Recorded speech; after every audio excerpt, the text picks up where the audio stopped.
I've always loved the sound of silence. Not the poetic kind, actual, clinical silence. The sort you carve out like negative space, like sculpting shadow. In the booth, it's sacred. Headphones on, fingers grazing the dials. I can spend hours coaxing noise into meaning. It's the only time I feel like I'm not performing anything at all. The clock glows 2:16 a.m. The studio smells like burnt coffee and static. Kiev outside the window is a blur of sodium light and fog. The city's still humming, even this late. I'm deep into the mix when she speaks behind me. "Okay," she says, quietly. "What's your most honest note?" I jolt a little. Didn't hear her come in. She's leaning in the doorway, barefoot, hoodie zipped halfway over that same threadbare Nirvana tee she's worn 3 nights this week. Ira, the director. 34, brilliant, intimidating. Keeps her lattes half drunk and her notes devastatingly sparse. I blink at her, then back at the screen. It's the intimacy scene. One long take, no dialogue. A single, vulnerable gaze between 2 women sitting on a rooftop mattress. Wind, breath, eye contact. I've played it maybe 100 times. I swallow. "It sounds scared," I say.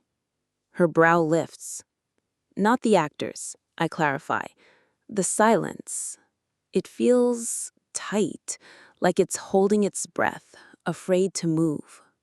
She doesn't answer immediately, just walks closer, slow. Folds her arms, eyes on the waveforms. "So what would tender sound like?" The question lands in my chest like a dropped pin. I say, "Less filtered. Maybe there's breath, actual breath, cloth shift, skin, heartbeat maybe, something human, not pristine, not perfect." She nods once, then build it. I look up. "You want me to—" "Yeah, make it honest." Her voice is low. No sarcasm, no test, just an invitation. "I trust your instincts."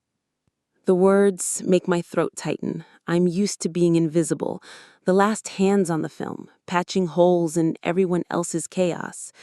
Not seen like this, not heard. "I'll need time," I say, too quickly. "You've got it." She turns, already moving, then pauses at the door. "Thank you." And just like that, she's gone. I sit there, blinking at the waveform, the rooftop scene frozen in the timeline, a moment caught mid-breath. My own chest rises, falls. I know how to build silence, but this will be something else. The next 3 nights blur like a film strip spun too fast. Power flickers, twice. Once we sit in total darkness for 12 minutes, sharing the hiss of emergency lights and the faint buzz of city noise bleeding through our studio's old window panes. I offer a weak joke about Kiev's love affair with unpredictability. She snorts. We don't talk much, but our silences feel less clinical now. We're behind schedule. Producers ping constantly. "Where's final audio on Reel 4? Any movement on Scene 17? We ignore most of them. Ira throws her phone into a beanbed chair at one point and mutters something in Polish I pretend not to understand.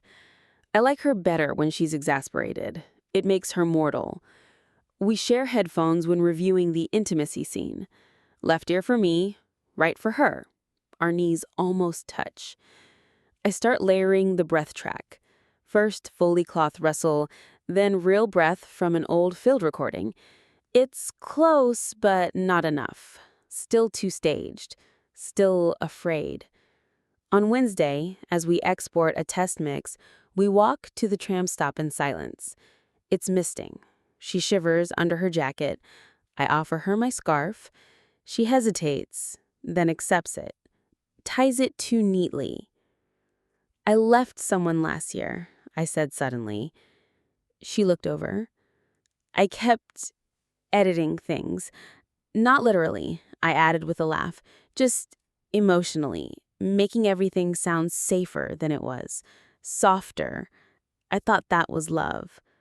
Turns out, I just didn't want to hear the truth. She doesn't speak, but I see it in her face, some deep recognition. She kicks a bit of gravel. My last film never made it past rough cut. The notes came like sniper fire. I took every one of them, until I couldn't tell what I believed anymore. I lost the film, lost myself a bit too. The tram arrives, lights glowing like a slow urban ghost. We don't board. Back in the booth, I open a new track. I need something real, not referenced, not staged. She tilts her head. Like what? Breath, I say. Yours, mine, close, unfiltered. She stares at me, unreadable, then slowly walks into the recording booth. The mic is already live. I join her. The air between us sharpens. We stand inches apart, facing, not quite touching. I press record. At first, it's awkward. Our breathing sinks, then staggers, then sinks again. She looks at me like she's trying to memorize something. Then, without meaning to, I shift slightly closer. Our sleeves brush. The mic captures the tiniest intake. Her breath, mine. Something trembles. Her hand grazes mine. She leans in, not fully, just a tilt, a moment suspended.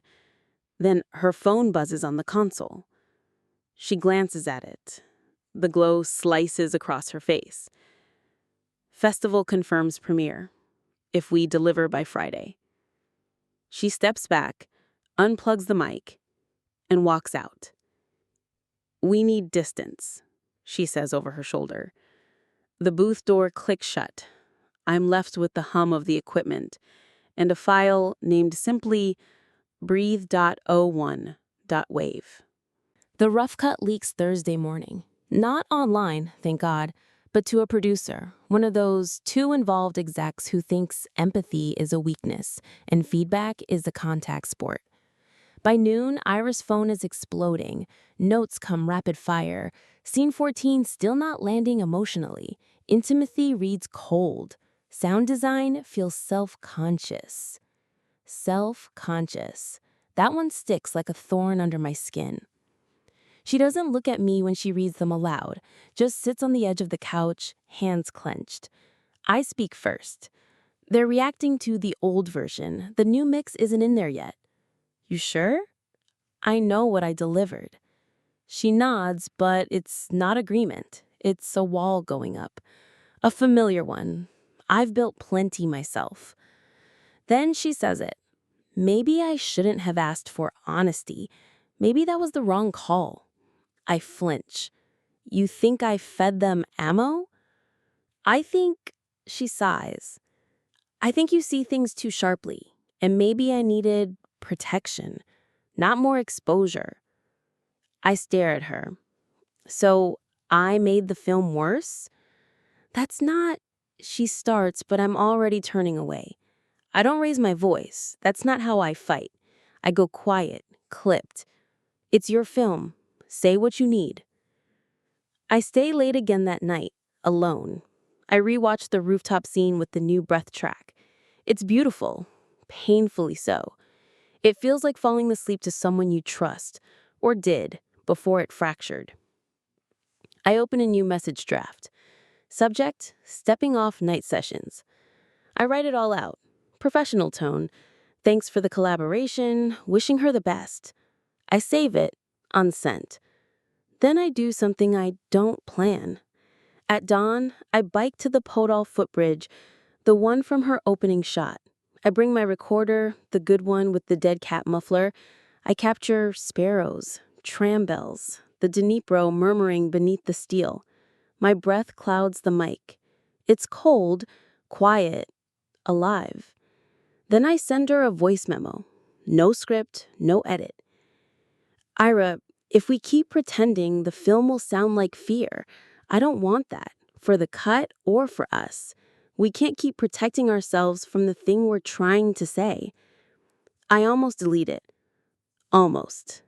But I hit send, and then I go home and sit in the dark, waiting for the silence to answer. She doesn't reply that morning, or the rest of the day. By evening, I've almost convinced myself I've ruined both the project and whatever fragile thread had started to form between us. Then, at 10:41 p.m., I get a file transfer alert. Dawn FX. Alt scene. Final line. Booth take. No message. Just files. I open the mix. It's the intimacy scene, but it breathes now. The footbridge sounds are layered beneath everything, the soft trill of birds, distant metal on metal of a tram slowing. It's like the world is holding its breath with them, not against them. Then, in the final frame, a voice I know too well. I'm here. Her voice. Just that.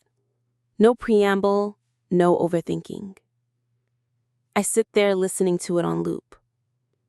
I don't cry, but something quiet inside me finally exhales. The next morning, we deliver. Early. No drama, no speeches. We walk the final DCP to the post house lobby and hand it off like passing a torch underwater. Afterward, there's a friends and crew screening. Small crowd. Fold-out chairs, flat Prosecco and plastic cups. We sit at the back. She doesn't look at me, but I feel her beside me in every frame. The rooftop scene plays. It lands. No one claps. It's not that kind of moment. But the silence after is full, weightless, like honesty. After the credits, people gather near the doors, chattering, half joking about the festival, networking over hummus and neon lighting. I wander into the stairwell to breathe. She finds me there. Her hands in her pockets, hoodie sleeves pushed up, eyes dark, with something I can't quite read. I don't speak first this time. No more pretending, I say. She nods. Then, slowly, she takes my hand. It's not a declaration. It's not fireworks. It's weight and warmth. A human yes. We walk back to the studio quiet, but not awkward. There's a softness to it now, like we've already started something. Inside, I open a new session. She sits beside me, pulls the headphones over both of our ears, one side each. Breaths, syncopated. On screen, a fresh timeline. 000000. I maimed the file. Take 1.